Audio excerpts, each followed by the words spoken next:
ukwizigira kumenyesha amakuru si umwizero usanzwe, si ibintu araba mu bwenge bwe akabona ati by'ukuri nawe ushobora kwizigira, ariko ubwa mbere ni ukuzura mutima mweranda, mutima w'impano. Bivuga yuko nta muntu ashobora kwizigira adafise connection mu Mana, kuko uko tugira tubibona ukwizigira ubwa mbere na mbere ni ingabirano y'Imana. Nico gituma umenyesha amakuru ashaka kubibamwo neza nk'ubutumwa ategerezwa kugira iyo connection nziza mu Mukama, une relation personnelle avec Jésus et une relation personnelle avec sa communauté.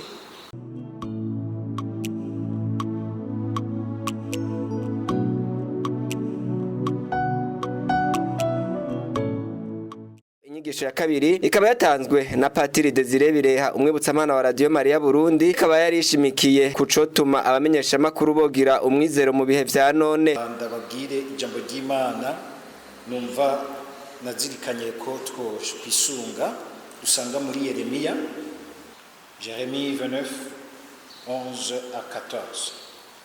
Jewe ndazi imigambi nabateguriye, si imigambi y'amarushwa, ni imigambi y'amahoro, kugira ngo ndabahe kazoza no kwizigira. Niriyazwe n'Umukama. Muzoheza muntabaze, muheze muze. Muzonsaba nanje nzobumvira. Muzondondera kandi muzontora, kuko muzondondera n'umutima wanyu wose, kandi nanje nzoreka mu ntore. Niriyazwe n'Umukama. Nzoheza ndabakure mu buja, ndabatororokanye mu makungu yose no mu bibanza byose nari narabajanyemwo kugirwa imbohe. Hanyuma ndabagarukane muri iki kibanza nari nabakuyemwo nkabajana kugirwa imbohe. Niriyazwe n'Umukama. Nagomba nanje mu kanya gatonya bampaye ngo ndabayagire, tuyage na cane cane kuri iki ciyumviro bashikirije abaduteguriye uno mwanya mwiza wo guhura n'Imana, umwanya mwiza w'urugendo rweranda dufatanye na Yubile. Iki cyumviro kigira kiti mbega hari bituma abamenyesha makuru bogira umwizero mu bihe vya none, hari bituma abamenyesha makuru bogira umwizero mu bihe vya none. Ngira ngo murabona yuko ibiyago byacu uyu munsi, kugira ngo ntihagira abahava bibaza bati mbega ubwo badushize mu biki, si bya biyago byateriye na formation, ahubwo ni ibiyago byo kuyagirana cyane cyane umutima n'umuzirikanyo, kugira ngo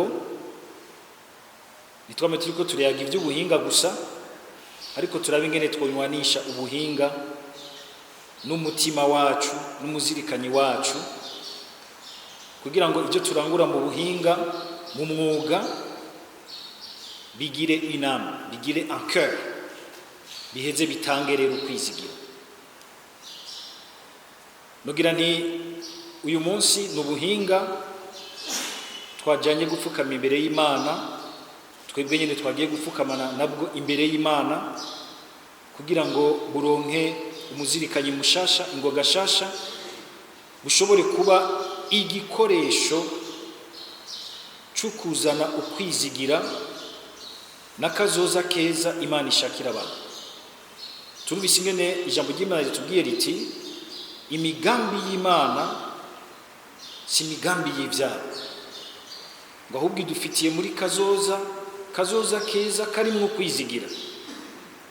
Imana ivuze yuko ifise akazoza keza karimwo kwizigira, igomba kutubwira yuko ifitiye akazoza ku kwizigira igihugu cyayo cyose, ariko kandi kazoza no kwizigira ku muntu umwe wese. Imana yiri kwirabwira iha umwizero igihugu cyayo gutyo, ibiri kwirawutanga ku gihugu cyayo cyose, ikongera kandi ikawutanga no ku muntu umwe ukwiwe. Nagira mu kugira ngo tubizirikane neza, tubanze dusubize aya majambo y'Imana y'umuhanuzi Yeremiya mu gihe cyayo. Aya majambo y'Imana Yeremiya yaronse mu gihe cyari cije gose, igihe cyaho yari yarahanuye ibintu bikomeye.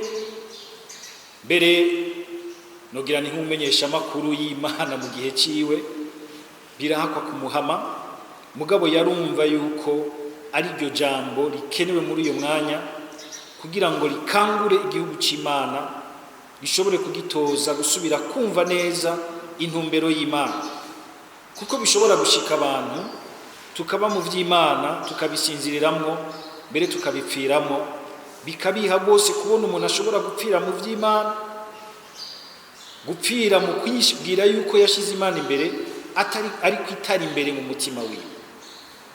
Ico ni ikintu gishobora gushika, turone ingene vyagiye birashikira igihugu c'Imana. Nogira nti rero mu bahanuzi b'ibihe vyose harimwo uguhanura dutanga amakuru, uretse ko ashobora kuba amakuru akangura, akongera akaba amakuru ahindura ibintu.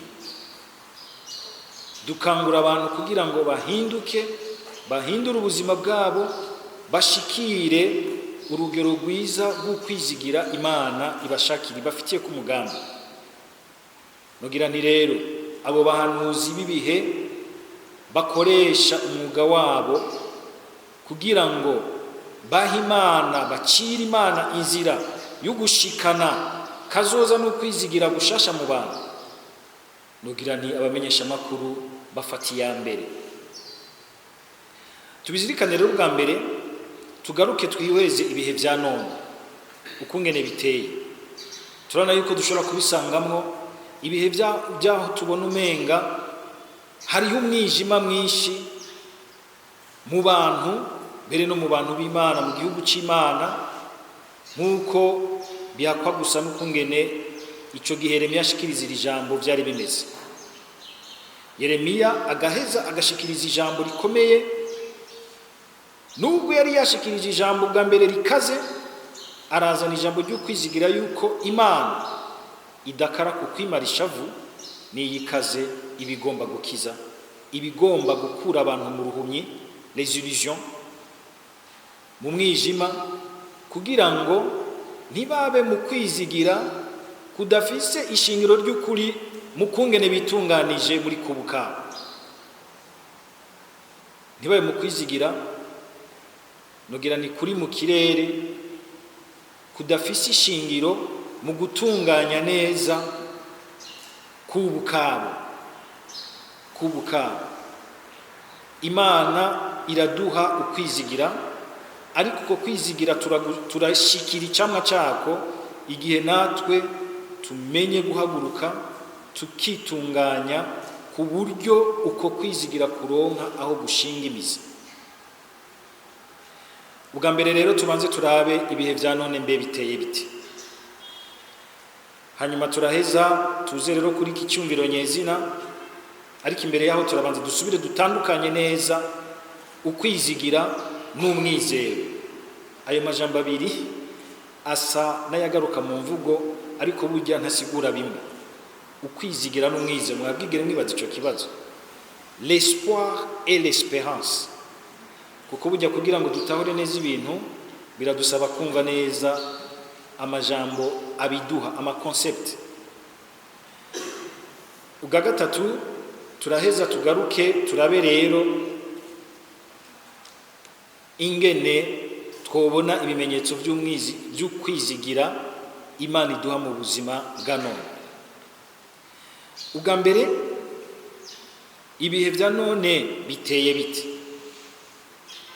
kuko kugira ngo dushobore kubona neza ingene twokwizigira nuko twomenya ingene dusoma neza ibihe vya none.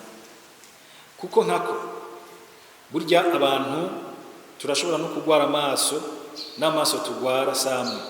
Ngira ngo nk'amaso jewe ngwaye siyo maso nakambona yambaye amarori nakawundi yambaye amarori agwaye.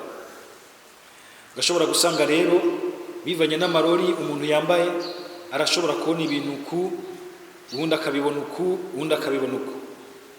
Ariko nk'abakristo, nk'abamenyesha makuru b'abakristo, hariho ahantu turabira, hariho amarinete twese twambara y'ukwemera, agaheza akadusigamwo rero uko kwizigira. Uko kwizigira si ukwizigira kuri mu kirere turaza kubibona, ni ukwizigira gufise aho gushingiye, gufise ibimenyamenya by'uko by'ukuri bushoboka.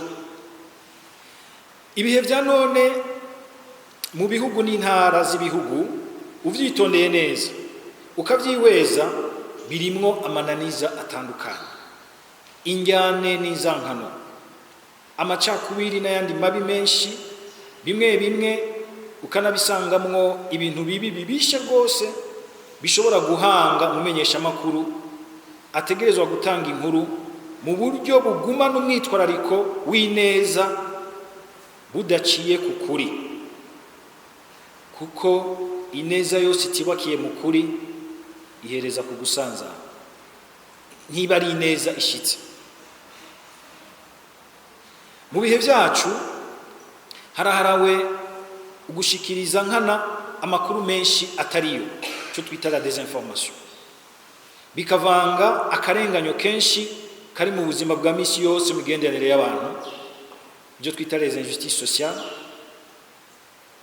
biheza bikavangamo n'itituka ry'imico, ivyumviro bya bamwe n'abandi bikaronera kwiyugara no kwiyugarana muri ivyo, bikugarana mbere no muri ivyo ababihurumbira, cyo twita polarisation des opinions, bikaza ro biravyara vyimbika inzankano muri politike, mu kibano, mu migwi y'abantu, mu bihugu hagati y'ibihugu n'ibindi, intara n'izindi, kugira ngo murumva nk'izi nzankano n'indyane ziguma zikirimbira aha muri sous-region yacu irimwo Burundi, Congo, East Africa.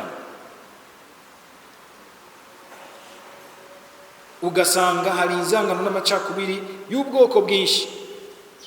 Aha nitwibagiye ubutandukane bunini hagati ya bamwe n'abandi mu bijanye no gushikira ubuhinga bwa none mu byo gutanga amakuru meza anoboye, cyo twita la fracture numérique. Ivyo byose n'ibindi byinshi byohakwa gutuma bitoroha kubamenyesha amakuru kugumana ukwizigira kutayegayega.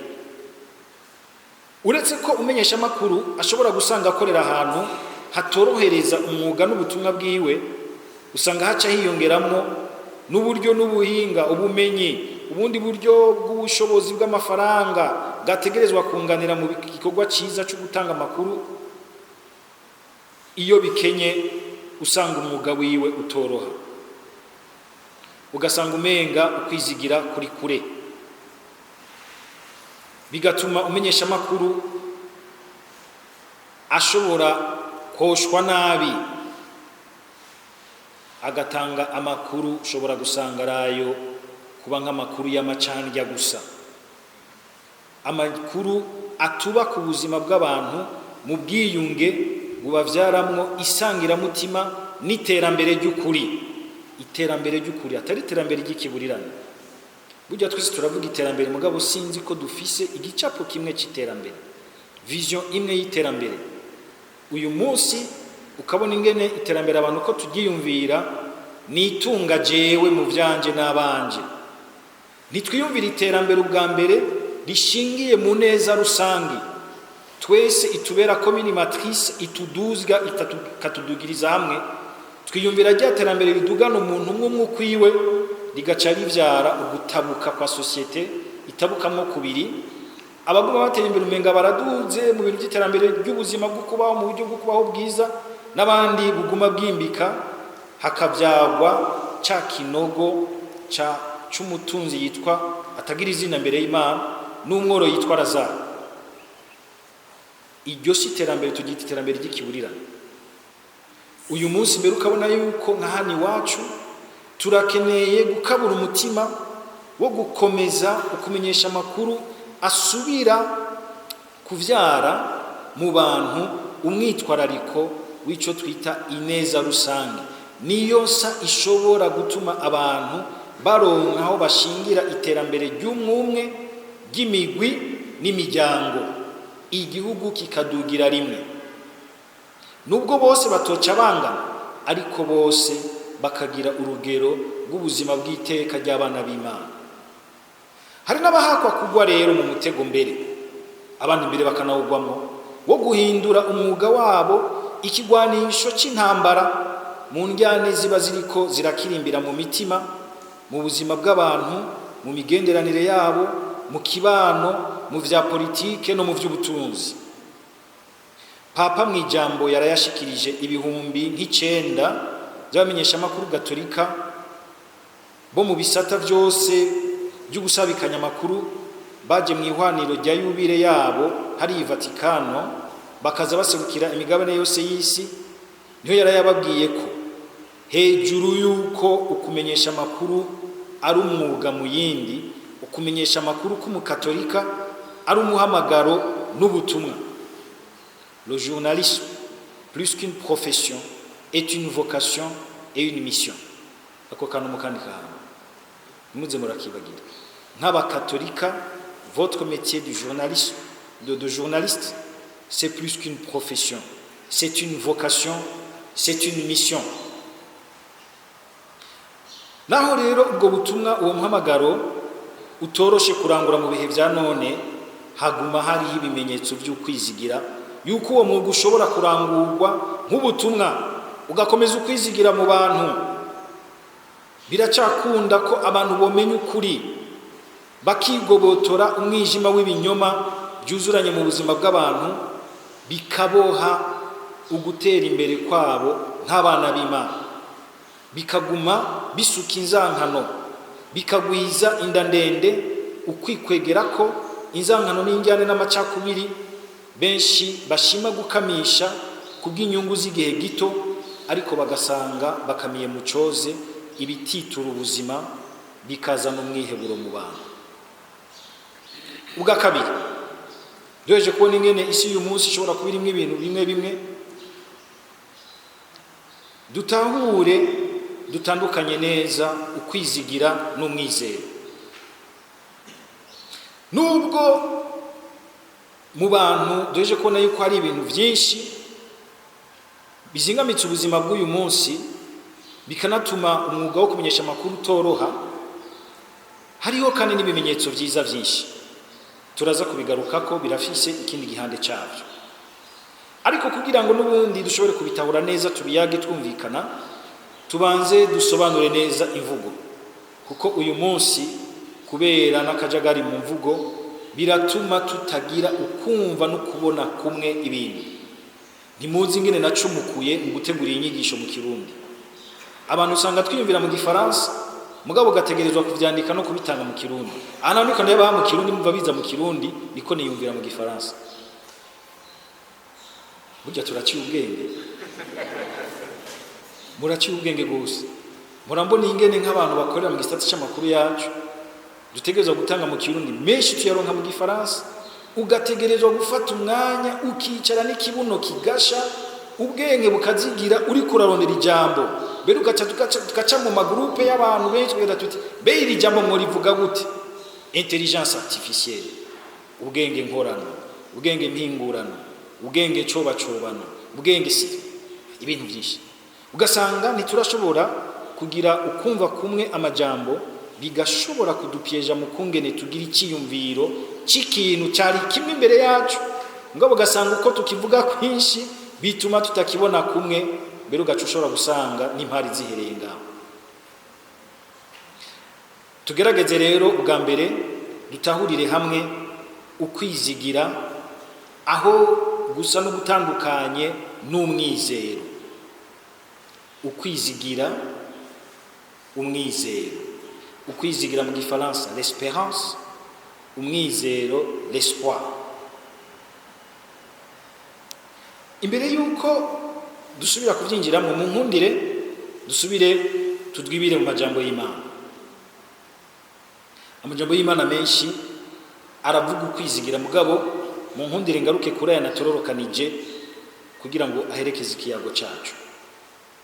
Ubwa mbere hari ijambo ryiza dusoma muri Isaya kigabane cya 40 ku murongo wa 30 gushika ku murongo wa 31. Isaya 40:30-31. Imisore iraruha ikarambigwa, imikangara iratsitara ikagwa, ariko abizigiye umukama bo ubukomezi bwabo bwama bwongerekana, bugasanza amababa nk'inkona. Inkona igezweho no mu vy'Imana, ugasanza amababa nk'inkona. Inkona muri bica rico hajye ijya symbolisme bajya abantu barayiguyeko, ni symbolisme ya force, ni symbolisme ya vision, ni symbolisme ya liberté. Mwari bwabizirikana inkona ifise toute la liberté mu kirere, irashobora no gushasa mu kirere, ntiyamishasa ifatiye ku isi, irashasa mu kirere kubera yuko iri libre, ariko kandi kubera yuko ifise inguvu mu mababa yayo zituma ishobora kurinda n'inguvu z'umuyaga, ikagira n'ijisho ribona kure, n'agakoko kinyegeje hariya munsi y'igiti rakabona. Tugaruke mu ijambo ry'Imana ngo ariko abizigiye umukama bo ubukomezi bwabo bwama bwongerekana, bugasanza amababa nk'inkona, bariruka ntibaruhe, baragenda ntibarambirwe kubera ukwizigira kuba muri bo. Papa Yohani Paul wa kabiri avuga ati ukwizigira kumeze nk'umucanwa uguma waka mbere no mu mwijima w'ibihe bigoye. Ini jambo ry'Imana agomba ndabasomere niridukura mu Bahebreyi kigabane c'icumi. Abahebreyi kigabane c'icumi ku murongo 35 gushika ku murongo 39. Namajambo yagumye kugira ngo namwebwe twese turaca mu bihe vyije, kandi tuko turaca mu bihe vyije bitoroshe by'ubuzima.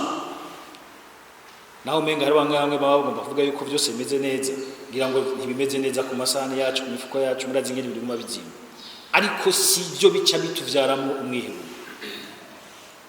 kuko tugira tuti ubuzima bwacu bufatiye n'ahandi hantu hakomeye, saho gusa hibiboneka, kuko n'ijambo ryo kwizigira turaza kubona yuko na Papa Francis atubwira ati ukwizigira kuradutuma turengagira ibihe by'uyu munsi, tukaraba imbere, hadufasha gutunganya uyu munsi kugira ngo tuve muri uyu munsi uzingamitswe n'ibi na biriya, kuko dushaka gushika imbere heza, kandi ukatuvyaramwe inguvu zo kwitangira guhamagara igihe cizi wacu tukagiteramira. Nimba uyu munsi twakoranye nk'abanyesha makuru no kugira ngo tube abantu bukwizigira bateramira iranguka rya kazoza keza ku bantu b'igihe cyabo, abantu bateramira iranguka rya kazoza keza ku bantu b'igihe cyabo mu makuru batanga. Iryo jambo ry'Imana mu Bahebreyi gabane c'icumi ku murongo 39 gushika mu 35 gushika mu 39 rivuga riti ntimuhebe rero umwizero mwamanye, kuko uwo mwizero ubazanira impera itagira uko ingana. Erega muracakeneye kurinda rugabo kugira ngo nimwamara gukora ivyo Imana ishaka mushikire ivyo mwemerewe. Nako hasigaye akanya isasi, kanzu urugunya uwimirije kuza ariko araza, kandi ntazoteba, ariko intungane yanje izobeshwaho no kwemera. Ikaramuka yiyonjoroye nawe ntizohimbara umutima wanje. Tweho rero, tweho abamenyesha makuru b'abakatolika ntiturabiyonjorora bagiye gutakarira mu binyoma no gutakaza abandi mu binyoma, ariko turi abemera bagakiza umutima. Aha mugabo ijambo ry'Imana rivuze umutima, ntiduhave twihenda ngo turabe wa mutima dutwara kwa docteur igihe ufise hypertension canke hypotension. Umutima no kuvuga umuntu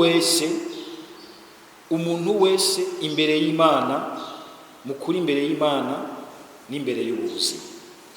Ko kesho tuvuze iby'umutima tubona iby'imbere y'Imana, nitubone yuko Imana nayo iri mu buzima bwacu. Mwibuke na Yesu Kristo mu gusubira mu ijuru, naho yagiye mu ijuru yasize abwiye abigisha kugira ngo bakure mu ico cyumviro cyo kumenga agiye guhera ari ati ndi kumwe namwe utakibavirira gushika ku muhero w'isi. Muri ibi nyene tubamwe vya misi yose utegerezwa gutanga inkuru z'ibintu ko bimeze n'ukungene byo tegerezwa kumera neza gusumba, mbere tugashigikira ukumera neza ko vyomera neza gusumba. Yesu ni hari kugira ngo atubere inguvu zo kwizigira no gutsinda, ngo kuri kwe kugume gutsinda mu mwijima w'ibiduhanze. Aha muri ijambo ry'Imana ikintu gikuru numva no kuramo, naho mwumvise uyu mwanditsi akoresha imvugo y'umwizero, turumvise yuko ashimikiye kukutwereka impera iri kure hariya. Izaya yatweretse yuko ukwizigira kutuvyaramwo inguvu z'uyu munsi ziguma ziyubura, ariko n'inguvu zitwerekeza kuri vision nininya. Vision y'umukristo igarukira kuri 40 na 60, iyo ni intambuko igarukira hariya mw'ijuru, ihindukira rya Yesu Kristo mu buri nahazo.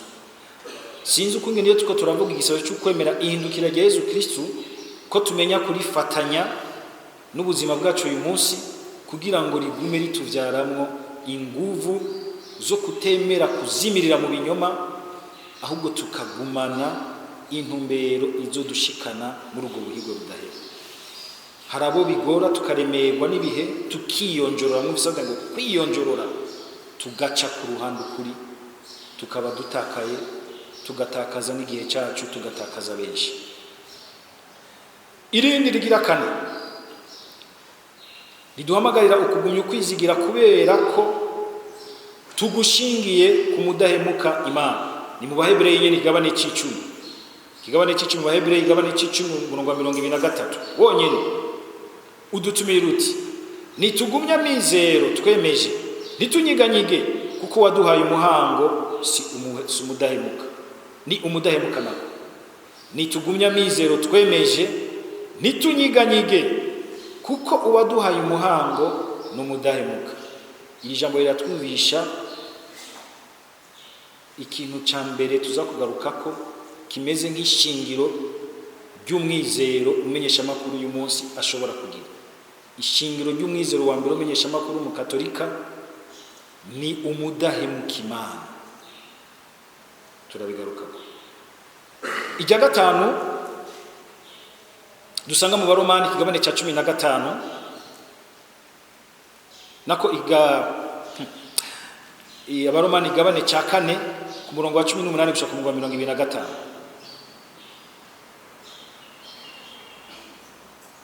Romains 4, 18, 25. Iri si niwanda risoma ryose ni hamwe Ibrahimu Imana ngo naho yarakaheze imwemeze yuko azoronka umwana akizigira ibintu bitari gushobora kwizigirwa. Imana ikamwemerera ikibondo ari umutamashaje na Sara wiwashaje, ku by'ubwenge bw'abantu biboneka yuko bari baraheze bidakunda. Aha ni hamwe havamo ya expression dora twumva bakunze kuvuga kenshi, espérer contre toute espérance.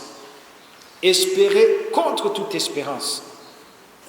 Kwizigira hejuru y'ibimenyetso biboneka mu maso y'abantu yuko by'ukuri two kwizigira.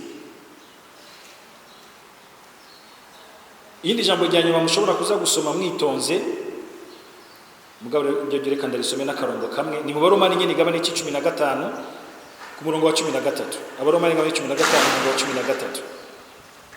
Imana yo soko ry'ukwizigira nibuzuzemwo rero akanyamuneza kose n'amahoro mu kwemera kwanyu, kugira ngo mwame murushirizaho kwizigira kubera ubukomezi bwa mutima mwerana, kubera ubukomezi bwa mutima mwerana. Ukwizigira kumenyesha makuru sumwizero usanzwe, si bintu araba mu bwenge bwe akabona ati by'ukuri nawe ushobora kwizigira, ariko ubwa mbere ni ukuzura mutima mweranda, mutima w'impano. Bivuga yuko nta muntu ashobora kwizigira adafise connection mu Mana, kuko uko tugira tubibona ukwizigira ubwa mbere na mbere ni ingabirano y'Imana. Nico gituma umenyesha makuru ashaka kubibamwo neza nk'ubutumwa, ategerezwa kugira iyo connection nziza mu Mukama, une relation personnelle avec Jésus et une relation personnelle avec sa communauté. Ukwizigira rero kurahambaye gose.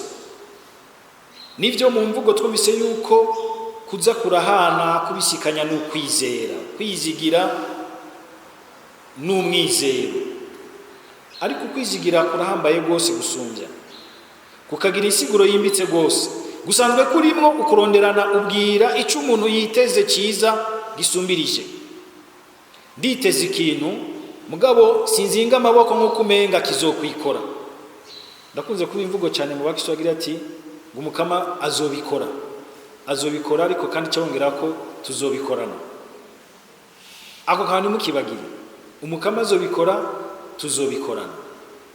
Mwibuke Yesu Kristo nige ariko aratubwira ngo dusenge dusabe ibyiza twifuza twizigiye, aje kuvuga ati ni musabe aca kurikiza kwiki. Ndabe ko mukunda gusoma ijambo ry'Imana. Aje kuvuga ngo ni musabe aca avuga ngo iki? Ni murondere, ni musabe, ni murondere. Meraga akeza ati ni muguruze. Hari ibyifuzo twifuza twizigiye, hariho amavision dufise, mugabo ubwo turarondera kugira ngo icyo Imana idufitiyemo umugambi, umuhango mwiza tukacizigira gishobore gutaha iwacu. Ukwizigira rero kurimwo ukugira umutima mwiza w'icyifuzo kiri imbere mbona neza hariya, ariko kigaca bimvyaramwo ingoga z'ukurondera mubwira ico cyiza niteze gisumbirije. Umwizero ugashingira kumbona kazoza ishingiye ku kwizigira umuhango w'Imana, kuko Imana ari mudahemuka, Imana ntibesha. Ukwizigira rero gushinze ubwa mbere mu Mana, gushinze mu bushobozi bw'Imana iduha umuhango atari amajambo gusa, kuko mbere y'Imana ivuze ibitanguye gukora. Hajya Imana yiguhaye ijambo ikagira ivuga iti ndakubwiye iki, tangura gukora, ukabona ingene gica gitaha. Ngo hari abantu babiri bigeze kuja gusaba Imana, barasaba Imana ibintu byinshi. Hanyuma baje gusaba Imana, Imana irayemereye iti ngiye kubibaha. Batashe mugabo ngo bari basabye na cyane cyane yuko borima bakimbura bagahezagirwa bakaronka byinshi. Hama umwe acaragenda yicara muhiragira ati reka nindire imvura y'Imana rero ingene izoga mu mirima hamace sora isuka. Uwundi nawe acashika tora isuka aja gusiza mu kurindira imvura y'Imana. Nibaza ko iyo mvura Imana izonyaruka kuyihande. Ntibaza ko iyo mvura Imana izonyaruka kuyihande. Izonyaruka kuyihande muri abo babiri. Uyu yaciye ashika afata isuka aragenda guteramira ikimana yamwemereye, aragenda gucira inzira ikimana yamwemereye, ikimana ije kumwemerera. Nogira nti rero ukwizigira nuko kuba umuhango w'Imana ukankoresha ukama kuringaniza le présent ndiko ndategura le futur, l'avenir. Uwo ukwizigira ukambera umuco, inguvu, la passion d'aller vers. Ningabirano rero y'Imana ishingiye ku kwizigira rwose umukama n'umuhango wiwe hejuru y'ivyo byose umenga uko ibintu vyifashe byo navuguruza ukwizigira mfise. Hamwe tuvuze tuti espérer contre toute espérance nka Ibrahim. Umwizero wo ushingiye hakuru kubiboneka ibishoboka mu bushobozi bw'umuntu. Urahindagurika mu muntu binavanye uko ibintu biriko biragenda bihindagurika. Ukwizigira ntigutituka ngo kuzimire naho hoba hari bikuvuguruza. Ni nema y'Imana ituma umuntu aguma ateramiye mu mutima no mu ngiro intsinzi y'ineza ku nabi, intsinzi y'ukuri ku kinyoma, intsinzi y'ubuzima ku rupfu. Umuntu ari mu kwizigira ntiyigera yemera guheranwa n'intabi. Yamafise muri we nguvu kugeza yabivuze une certaine mu mvugo y'uyu munsi aho hanze, une capacité, une force de résilience iguma imuvyura ikamukangura akumva ko atoheberana, ngo aheberana ubuzima bwiwe mu mwijima, aheberana ubuzima bwiwe mu bintu biteye akabonge n'amaganya, aguma arondera gutera intambwe. Umuntu yizigiye by'ukuri mu mvugo y'abantu baca aho hanze aguma arondera gusonga mbere kuko abikuye mu nguvu z'umutima no mu muhango w'Imana.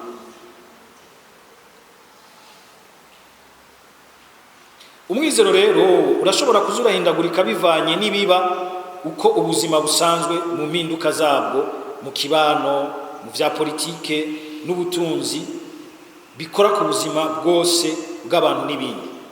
Ukwizigira turumva yuko kuvyara mu muntu une stabilité, une foi, une conviction, aho l'espoir usanga umenga kenshi shingira ku bintu umuntu ashaka byihuta kandi binyaruka biboneka.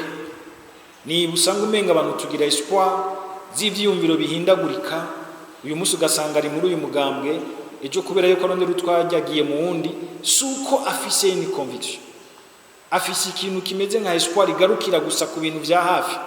Ariko ufise l'espérance bagira ati ndafise conviction iki kintu jewe naho ntopfa. Martin Luther King arabivuga kagira ati sinkora ikintu kubera yuko ciza, kubera yuko mbona bukwi na bukwi iciza kica kivamwo quantifiable, ariko ndagikora kuko gifise un sens ikomeye, ari une valeur ihambaye imeze nk'inkingi ifasha ubuzima bw'abantu. Hariho ibintu bimwe bimwe iyo abantu dutanguye kubitsitarako tuba turiko turasenyura ubuzima tutabizi.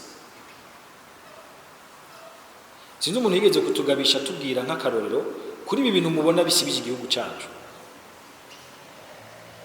Ibi bintu by'ukumenga twese twugaraniwe dans une conscience yo kurya. Sinzi ko mwumva ico kintu ko kiri muri twese, kurya biga imunoho inda ndende. Ukabona yuko n'abantu ntibakina politiki uko bashaka kuringaniza neza ubuzima bwacu. Tugomba guterana dukokora, umwe wese aguma ashaka gutarukira hajya ahantu yumva ko aza kurya byinshi akarunda byinshi we, kandi amaze gukona yuko yadugije banavuga ati igihugu kirateye imbere, bwara we yasahuye yashize mu kangaratete. Uko si ukwizigira, ce n'est même pas l'espoir. Ukwizigira kukazana umuco, nk'icyo kintu twaracugaraniwemwo. Ntitwigeze tuva mu kwiyumvira ubuzima bwacu nk'abantu basangiye gupfa no gukira, bategerezwa gukora inyungu rusangi zabo zibadugiriza hamwe. Nahamubona rero hagwiriranye uguhana amashano, guhana uburozi, temba nanje ndahatarukira, ukudodoberezanya, ukuremenanirizanya, bigaca bija byose tukaguma tubiha dukoresha nibi by'ubuhinga bwa none birabangutse. Nkagenda nkabwira iya ishobora kundemera ikintu neza gishobora gucafuza umuntu, nkaca nkubitako. Abantu ibihumbi n'ibihumbagiza bakibonye bagatukwizigira mu muntu, umuntu agasambuka, kandi kugira ngo nze subire kuvyubaka ni ikintu kigoye. Gusubira kubaka iteka ry'umuntu narikuye ko kubera inda ndende, kubera ugushaka kuboneka, kubera ukurondera amajeme no kurondera ngo abasabone, no kurondera abasabone, nkasanga ndiko ndica. Sinzi ngo umuntu yagiye kwirega kwa patiri yasibanganije yacafuje uwundi, amapatiri mu kumuha impongano icamubwira ati genda uzane inkoko uzura yimongora moya gushikana ngaha, wishikane ngaha wayimongoya moya yose. Ashitse ashikana inkoko imongoye, patiri camubwira ati rero subira inyuma ugende utore ya moya yose uyasubize kuri iyo nkoko, niyo mongano ndaguhaye. Ati ibyo ntibishoboka pati, amoya yose yamaze kuguruka, aho imvura yaguye yose yamaze gutwara. Urabona iyo nkoko ingene wayimongoye ikipfutse. Niko nujya muntu wakuye ko agashambara urondera kumugirira nabi utagishobora gusubira kukamwambika fasini. Tubandana ukwizigira nkuko tubibonye rero kurimo ikintu cya durabilité na résilience n'umwizero. Nawe nyene urashobora kwivyukiranya. Résilience mu kirundi muyivuga gute? Cananiye gutora mu kirundi. Nukwivyukiranya.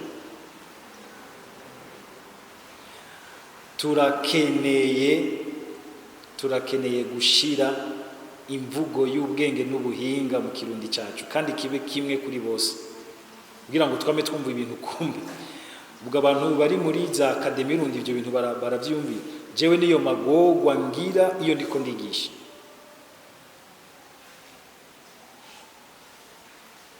N'umwizo urashobora kwivyukiranya ariko ibiwuvuguruza iyo bibaye bigwirirana hari aho unanigwa umuntu agaterera hasi akihebura mbere agafata amayira yo kwita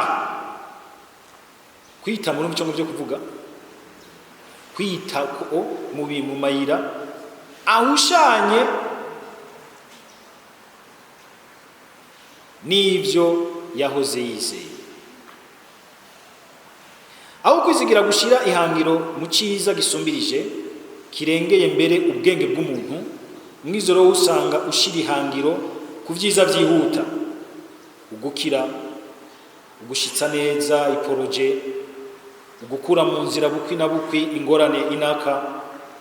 Ukwizigira kuraduha imbona kazoza vision y'ubuzima nka bwose irimo ingoga zidufasha kurinda ivyago umuntu ashobora kugira mu rugendo muri pelerinage y'ubuzima bwiwe agendagana iranguka ry'iyo vision. Papa Francisco niwe adutomorera mu kwizigira agira ati ningabira nidufasha kurengera umwijima w'uno munsi tukabona tukitegurira neza ibiri kure ivyejo na hirya y'ejo eka mbere ivyo mu myaka iri imbere gushika mw'ijuru. L'espérance est un don qui nous permet de voir plus loin que les ténèbres du présent. None ubwo koko tugende kuri ya ntambuko yindi nayo yindi ariyo dusozerera ko hari ibituma two abamenyesha makuru uyu munsi bogira ukwizigira, bogira umwizero. Ego cyane muri bino bihe nari bihe bidasanzwe by'ingorane zitari nke mu by'imibano, politiki, bidukikije, ubuhinga, ubutunzi, abamenyesha makuru b'abakristo barashobora kugira imvo zitari nke z'ukwizigira kuko ubwa mbere na mbere umukama ari kumwe natwe, umukama ari kumwe natwe uko biri kose, hatemba hamanuka haduga umukama ari kumwe natwe ntahemuka. Ubudahemuka bwiwe nuko atuguma hafi no mu bihe byije. Kira noneho no mu kinja tugira tuti umukunzi nyawe umenyera hehe.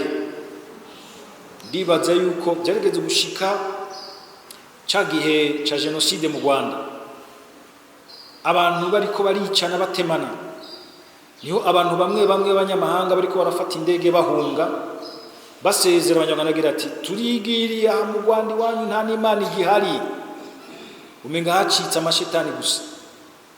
Mbere umuntu umwe akabaza ati none Mana warurihe? Bamaze kumva turi mu mutwe w'abanyarwanda muri genocide, Mana warurihe?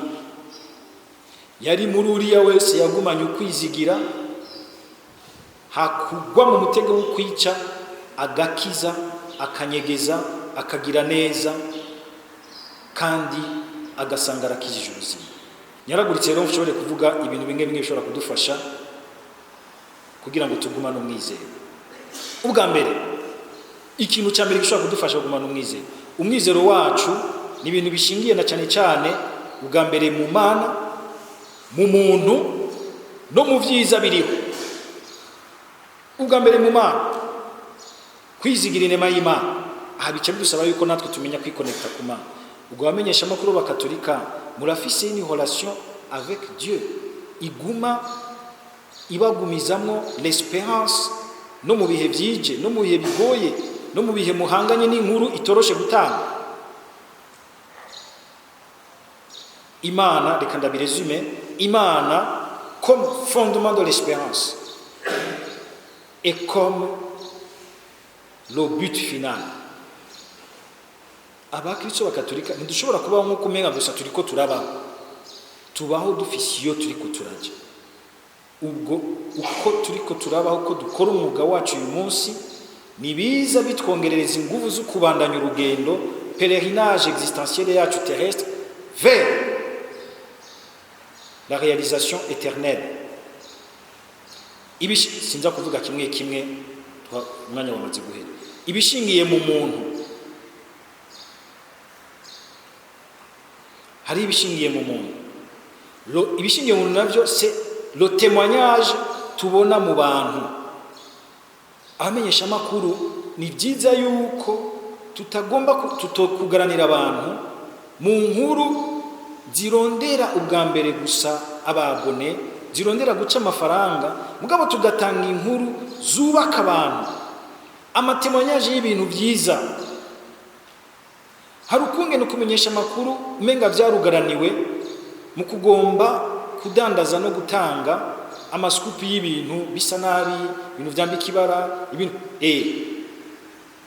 sigaye mbona uyu munsi n'ingene hari abantu basigaye bubahuka rwose ntibamenye yuko bariko barakamira mu coze shetani.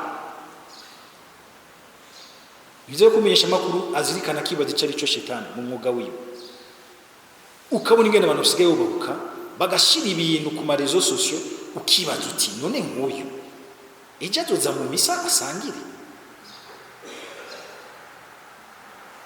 arumva ikintu ariko arabiba mu bantu. Kandi muze murabe bijya bintu byose biri nk'ibintu d'ordre sexuel kandi de dépravation sexuelle, nibyo bintu usanga vyugururwa n'abantu benshi. Nitumenye ingene byica kwizigira mu muntu. Ibishingiye umuntu rero bifatanye na témoignage. Témoignage umenyesha amakuru bwiwe ingene ari umuntu akunda ukuri ni kimenyetso cyo kwizigira gikomeye cyane. Urumva yuko ugikunda ukuri, udakunda amafaranga ukura mu nkuru, ariko ubwa mbere ukunda kubona abantu ubuzima bwabo buringanijwe n'ukuri bukayanganamwo ikintu gitungana. Sinzi ibyo bintu ko bibazamo umuntu ubona iyo ari mu bintu bitungana. Guha ijambo abo bantu bose barimo témoignage nziza y'ingene batunganya ubuzima, ingene baburepara, ingene babugira bwiza, kugira ngo ukwizigira ntigutaka. Abantu bave bibaza bati turi mu mashetani, Imana ntayikiriho. Hari bishingiye navyo mu byiza biriho bimaze gushikwako, ari muri ecclesia, ari mu buzima bw'abantu, dans la vie de l'église, les valeurs, les témoignages, la vie des saints, les quoi, inyigisho nyinshi. Hariho ibintu byo muri culture, la culture y'umubano mwiza, ugusubiza hamwe ibintu byiza nk'ivyo. Ayo mathématique ntakigaruka mu bantu, atari ukumenga ibimeze nabi ntitwobivuga, oya, ariko ibimeze nabi turabivuga. Papa Francisco niwe yaheruka kugira ati naho woshikiriza inkuru y'ibintu bimeze nabi, siga umwanya wo gushobora kuvugamwo, kwerekanamwo ibindi bintu bishobora gutransforma ivyo bimeze nabi. Hakabaho ukurondera inkuru, ugutanga amafe, ariko niduhere ku mafe mu kuyinterpreta. Nituyinterprete dufise parti pris, nitwagira parti pris nayo turondere la transformation positive. Iyo dynamique murayumva. Nta gutanga ibintu gusa kubera kukubitanga cyangwa ko ari bigezweho cyangwa ko nza kubikora nk'abasabuni, mugabe yumvira uti quelle transformation j'apporte dans la société. Ni transformation yihenzanye mu bantu baza kumviriza ibi bintu. Inkuru ntibe iyi nogira nti ireduza la réalité ku vyabaye, ariko ikuzuzwa nuko shira mu ruhara rwanje nkarondera ingene ndayitanga mu buryo butransforma les esprits, les cœurs, ubuzima bugatera intambwe. Nagomba sozerere kuri iri jambo ryiza Papa Francisco yashikirije ubuheruka, akagira ati: chers frères et sœurs, n'oubliez pas le cœur. Face aux conquêtes vertigineuses de la technologie, je vous invite à prendre soin de votre cœur, c'est-à-dire de votre vie intérieure. Qu'est-ce que cela signifie? Ça vous laisse quelques pistes. Je vous laisse quelques pistes plutôt. Soyez doux et n'oubliez jamais le visage de l'autre. Parlez au cœur des femmes et des hommes au service desquels vous faites votre travail. Ne laissez pas les réactions instinctives guider votre communication. Semez toujours l'espérance, même si c'est difficile, même si cela coûte, même si cela semble ne pas porter de fruits. Essayez de pratiquer une communication qui sache guérir les blessures de notre humanité. Faites place à la confiance du cœur qui, comme une fleur fragile mais résistante, résiste aux tempêtes de la vie et s'épanouit dans les endroits les plus inattendus. L'espérance des mères qui prient chaque jour pour voir revenir leurs enfants des tranchées d'un conflit. L'espérance des pères qui émigrent au milieu de 1000 risques et vicissitudes à la recherche d'un avenir meilleur. L'espérance des enfants qui parviennent à jouer, à sourire et à croire en la vie, même au milieu des décombres, des guerres et dans les rues des pauvres, des favelas. Soyez les témoins et les promoteurs d'une communication non hostile, diffusant une culture de l'attention, construisant des ponts et transperçant les murs visibles et invisibles de notre époque. Racontez des histoires pleines d'espérance, en prenant à cœur notre destin commun et en écrivant ensemble l'histoire de notre avenir.